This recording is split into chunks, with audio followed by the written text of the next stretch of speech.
ক্বালু তারা বলল, উদউ লানা রাব্বাক, আপনার রবকে ডাকুন। হুম? আপনার রবকে ডেকে আপনি বলুন। দেখেন ওদের ভাষাটা দেখেন, বারবার আপনার পাচ্ছি কি ওরা রব্বাকা বলে, হ্যাঁ? এর আগে আমরা শুনেছি যে যখন মুসা আলাইহিস সালাম তাদেরকে আদেশ দিয়েছিলেন যে ফিলিস্তিন অঞ্চলটা বাইতুল মাকদিস অঞ্চলটা জয় করার জন্য সেখানে অবিশ্বাসীরা আছে তাদের সাথে যুদ্ধ করো।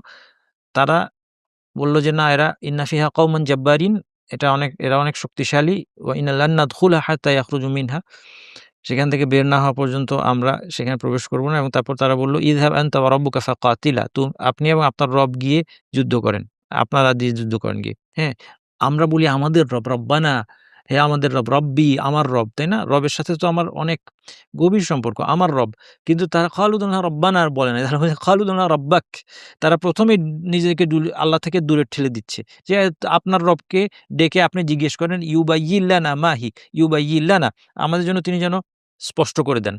ইউবাইয়িল্লানা মাহি, এটা কি জিনিস? এটা কি ধরনের গরু? কেমন গরু? এটাও স্পষ্ট করে দেন।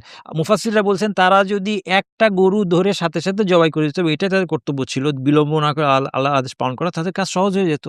তাদের মার্ডার কেস সলভ হয়ে যেত। যেটা আমরা দেখব আল্টিমেটলি তাদের মার্ডার কেস সলভ ঠিকই হইল। কিন্তু তারা এই গড়িমসির কারণে নিজেদের উপর সংকীর্ণতা আরো নিয়ে আসলো। তাহলে আমরা দিন নিয়ে আমরা যদি দিনকে সহজভাবে পালন করি, যে আদেশ দেওয়া হয়েছে পালন করে ফেলি, আমাদের জীবন সহজ হবে। আমরা যদি বাড়াবাড়ি করি, গড়িমসি করি, তাইলে আমাদের জীবনের উপর সংকীর্ণতা চলে আসবে। তারা সাথে, সাথে এটা বাস্তবায়ন যেকোনো একটা গরু জবাই করে দিলে হয়ে যায়। কিন্তু তারা বলল, উদউ লানা রাব্বাকা ইউবায়্যিন লানা মা হি। আপনার রবকে বলতে আরো ডিটেইলস বলতে বলুন। এটা কেমন কি এটা বলতে বলুন। ক্বালা ইন্নাহু ইয়াকুলু ইন্নাহা বাকারাতুন লা ফারিদুন ওয়ালা বিকর। এখন ঠিক আছে, তারা যখন ডিটেইলস জানতে চেয়েছে, আল্লাহ সুবহানাহু ওয়া তাআলাও তাদের জন্য বিধানটাকে কি করে দিলেন? আরো কঠিন করে দিলেন। ইন্নাহু ইয়াকুল, আল্লাহ মুসা আলাইহিস সালাম বলছেন ক্বালা, মুসা আলাইহিস সালাম বলছেন ইন্নাহু, নিশ্চয়ই তিনি অর্থাৎ আল্লাহ, ইয়াকুল, আল্লাহ বলছেন ইন্নাহা বাকারাতুন, এটা এমন একটা গাভী, লা ফারিদুন ওয়ালা বিকর, ফারিদ মানে যেটা বয়স বেশি, হ্যাঁ? বুড়ো না, বুড়ো গাভী না, ওয়ালা বিকর বাচ্চাও না, আওয়ানুম বাইনা যালিক, এর মাঝামাঝি, হ্যাঁ? আওয়ানুন বাইনা যালিক, এর মাঝামাঝি। এর মাঝামাঝি বয়সের মধ্যবয়সী একটা গাভী। ফাফআলু, কাজেই তোমরা করো, মা তুমারুন, তোমাদেরকে যে আদেশ দেওয়া হয়েছে এখন করো। হুম? তাহলে তাদের সার্চ স্পেসটা সংকীর্ণ হয়ে গেল। সব গরু বৈধ ছিল জবাই দেওয়া। কিন্তু তারা নিজেরা আগ বেড়ে প্রশ্ন করেছে, হ্যাঁ? দূষণীয় প্রশ্ন এটা। শরীয়তের যে সমস্ত ডিটেইলস আসে নাই কোরআন হাদিসের মধ্যে, নবীকে সেগুলো জিজ্ঞেস করা, এটা একটা দূষণীয় প্রশ্ন। আমরা যেটা এখন যে জিনিসটা দূষণীয় প্রশ্ন নিয়ে আলোচনা করছি, সব প্রশ্নই কি দূষণীয়? না। আল্লাহ সুবহানাহু ওয়া তাআলা বলছেন, "ফাসআলু আহলা যিকরি ইন কুনতুম লা তা'লামুন।" তোমরা যদি না জানো তবে জ্ঞানীদেরকে প্রশ্ন করো। কাজেই আমাদেরকে দিন সম্পর্কে জানতে হলে তো প্রশ্ন করতে হবে। কিন্তু দূষণীয় প্রশ্নটা কি? এরপর যেমন আরো প্রশ্নের উদাহরণ আছে। সাহাবীরা কিন্তু প্রশ্ন করতেন। আয়েশা রাদিয়াল্লাহু আনহা বলার সম্পর্কে বলা হচ্ছে যে, আন্না আয়েশাতা যাওজান নবী সাল্লাল্লাহু আলাইহি সাল্লাম কানাত লা তাসমাউ শাইআন লা তারিফুহু ইল্লা রাজাআত ফিহি হাত্তা তারিফা। কোন কিছু তিনি না বুঝলে বারবার প্রশ্ন করতেন। ওয়া আন্না নবী সাল্লাল্লাহু আলাইহি ওয়াসাল্লাম ক্বাল মান হুসিবা উযযিব। নবী সাল্লাল্লাহু আলাইহি ওয়াসাল্লাম যখন বললেন যার হিসাব হবে তাকে শাস্তি দেওয়া হবে, ক্বালাত আয়েশাতু ফাকুলতু আওয়ালাইসা ইয়াকুলুহু তাআলা ফাসাউফা ইউহাসাবু হিসাবান ইয়াসীরা। কারো যদি হিসাব নেওয়া হয় কিয়ামতের দিন রাসূল সাল্লাল্লাহু আলাইহি ওয়াসাল্লাম বলছেন তাকে শাস্তি দেওয়া হবে। আয়েশা রাদিয়াল্লাহু আনহা বললেন যে আল কোরআনে আল্লাহ তাআলা বলেছেন ফাসাউফা ইউহাসাবু হিসাবান ইয়াসীরা। তাদের সহজ হিসাব নেওয়া হবে। তাদের সহজ হিসাব মানেটা কি? হ্যাঁ, বুঝতে পারলেন না তিনি। কারণ কোরআনে বলা হচ্ছে সহজ হিসাব নেওয়া হবে। কিন্তু নবী মুহাম্মদ সাল্লাল্লাহু আলাইহি ওয়াসাল্লাম বললেন যার হিসাব নেওয়া হবে তাকে শাস্তি দেওয়া হবে। তাহলে সহজ হিসাবটা কি? قالت ইন্নামা যালিকি আল আরদু। রাসূল সাল্লাল্লাহু আলাইহি ওয়াসাল্লাম বললেন এই সহজ হিসাব হচ্ছে, এটা আসলে খুঁটিনাটি হিসাব না, এটা শুধু আমলের প্রদর্শনী। আমলগুলো প্রদর্শন করা হবে। যার আমল প্রদর্শন করা হবে তাকে ক্ষমা করে দেওয়া হবে এবং তার খুঁটিনাটি হিসাব নেওয়া হবে না, তাকে মাফ করে দেওয়া হবে। এটা সহজ হিসাব। কিন্তু ওয়ালাকিন মান নুকিশাল হিসাব ইয়াহলিক, যার চুলচেরা হিসাব নেওয়া হবে সে ধ্বংস হবে। তাহলে মোট কথা হচ্ছে যে সাহাবীরা প্রশ্ন করতেন, হ্যাঁ? তাইলে দূষণীয় প্রশ্ন কোনটা? দূষণীয় প্রশ্ন হচ্ছে যেটা এখানেও এসেছে আমাদের আজকের ঘটনায়, যেটা যে নবীকে যখন একটা প্রশ্ন করা হয় যার কারণে ঐচ্ছিক বিষয় বাধ্যতামূলক হয়ে পড়ে। এটা তাহলে নবীর ক্ষেত্রে, নবী রাসূলের ক্ষেত্রে প্রয়োজন। নবী রাসূলকে এমন কোন প্রশ্ন করা যাবে না যে প্রশ্নের কারণে ঐচ্ছিক বিষয় বাধ্যতামূলক হয়ে পড়তে পারে। এজন্য রাসূল সাল্লাল্লাহু আলাইহি ওয়াসাল্লাম বলছেন, "ইন্না আযমাল মুসলিমিনা জুরমান মান সাআলা আন শাইইন লাম ইউহাররাম ফাহুররিমা মিন আজলি মাসআলাতিহি।" মুসলিমদের মধ্যে সবচেয়ে বড় অপরাধী সে, যে এমন কিছু সম্পর্কে প্রশ্ন করে যে হারাম ছিল না কিন্তু তার প্রশ্নের কারণে তা হারাম হয়ে যায়। অর্থাৎ নবীকে প্রশ্ন করার কারণে এই সম্পর্কে কিছু বলা হয় নাই। এ সম্পর্কে শরীয়ত চুপ ছিল। শরীয়তে কোনো আদেশ নিষেধ কিচ্ছু আসে নাই। তার মানে এটা জায়েজ ছিল। এখন কেউ একজন প্রশ্ন করার ফলে জানিয়ে দেওয়া হলো এটা হারাম। তাইলে এ হচ্ছে মুসলিমদের মধ্যে সবচেয়ে বড় অপরাধী। কারণ সে প্রশ্ন করার মাধ্যমে মুসলিমদের উপর সংকীর্ণতা নিয়ে আসলো। এটা হচ্ছে নবী রাসূলদের ক্ষেত্রে সম্ভব। তেমনি অন্য হাদিসের মধ্যে এসেছে রাসূল সাল্লাল্লাহু আলাইহি ওয়াসাল্লাম বললেন, "আইয়ুহান নাস কাদ ফারাদাল্লাহু আলাইকুমুল হাজ্জা ফাহুজ্জু।" আল্লাহ তোমাদের উপর হজ ফরজ করেছেন, তোমরা হজ পালন করো। একজন ব্যক্তি জিজ্ঞেস করল, "আকুল্লা আমিন ইয়া রাসূলাল্লাহ?" প্রত্যেক বছর? সাকাতা, নবী সাল্লাল্লাহু আলাইহি ওয়াসাল্লাম চুপ থাকলেন।